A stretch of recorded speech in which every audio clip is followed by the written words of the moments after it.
Grace and peace. Welcome to Find the Intersection. My name is Paul Dezay.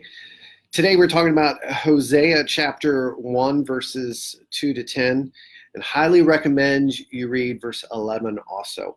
So really the first 11 verses of the first chapter of Hosea. So we're in the Old Testament. Hosea is a prophet, considered a minor prophet. And Hosea is prophesying or receiving the word of the Lord as a statement against how Israel is living. And so this is incredibly important passage. Hosea was written Hosea was around 750 to 740 before Christ. And shortly after Hosea's prophecies in 722, which would have been about 20 years afterwards, Jerusalem was destroyed.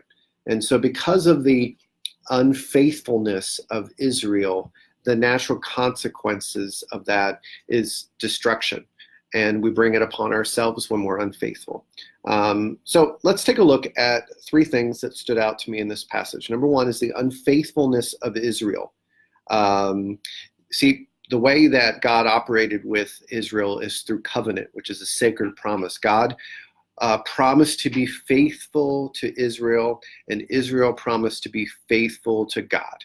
And unfortunately, Israel was not faithful, and that produced anger and hurt and sorrow in God. God is emotional. God is a person, and so the response to that is anger. And what we end up seeing is this idea of infidelity as a part of Israel's relationship with God. Israel was unfaithful, and using Hosea and Gomer as an example is the unfaithfulness of God. See, Israel was sleeping around. They were worshiping Baal and fertility gods. The second thing that stood out was this marriage between Hosea and Gomer. Gomer was a prostitute, and God encouraged Hosea to find a prostitute. Gomer means sudden stop or end, and this is about how God feels about Israel. God feels as Israel has been a prostitute, selling themselves, and so that's the relationship that we see here. God gives the names of the three children that Gomer ended up having. The last two are interesting because the second one means no compassion, and the third is not my people. And so these three children is symbolic of the way that God feels about Israel for their unfaithfulness. But the good news in this passage is that God, at the end, verses 10 and 11, we see redemption. We see even though God is upset with Israel, God redeems Israel. And we see a kind of a reiteration of Genesis chapter 12 when he talks about the number of children like the sand of the sea, which is just kind of a rephrasing of what God talked to Abraham about.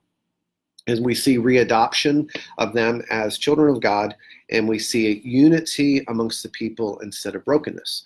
So even though the people of God are unfaithful, God is still faithful to the covenant that he makes with his people.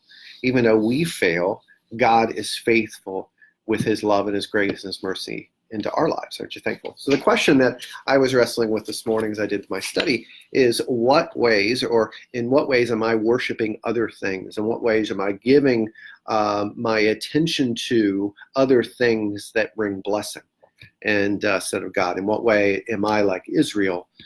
And so those are the things that I'm wrestling with. In what ways are we worshiping other idols and things like that?